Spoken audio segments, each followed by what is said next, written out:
Na familia, hizi hapa ni 12 Pro. 12 Pro na zenyewe hizi ni spec ya South Korea. Ngoja niweke hapa. Hizi ni spec ya South Korea. Hizi ni 7,70,000. Battery health mwana familia ni around 70.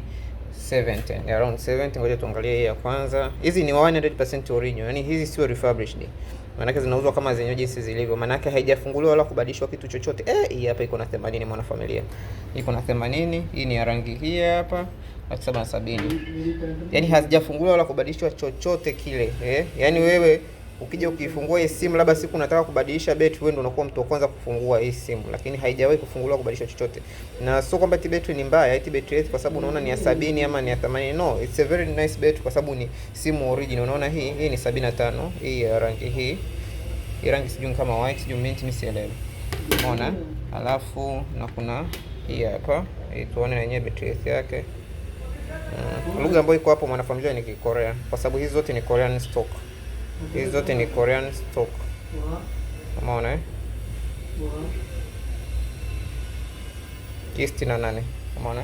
Kwa kuna 68, kuna 75 na kuna hii ambayo iko na 80. Kwa kazi ni kwako. Ziko PC tatu tu is 128 GB 700,000 na 70,000 mwana familia 100% original. Yaani hizi sio refurbished. Yaani sio refurbished. Yaani wewe hii simu unanunua unatumia mpaka basi. Yaani tumia mpaka inafika ile hatua sasa unasema sasa nahitaji kubadilisha betri, ndio unaenda kubadilisha betri. Na ukibadilisha betri manake unakuwa ndo mtu wa kwanza kuifungua hii simu, manake haijawahi kufunguliwa wala kubadilishwa chochote kile. Wewe ndio unakuwa the first person.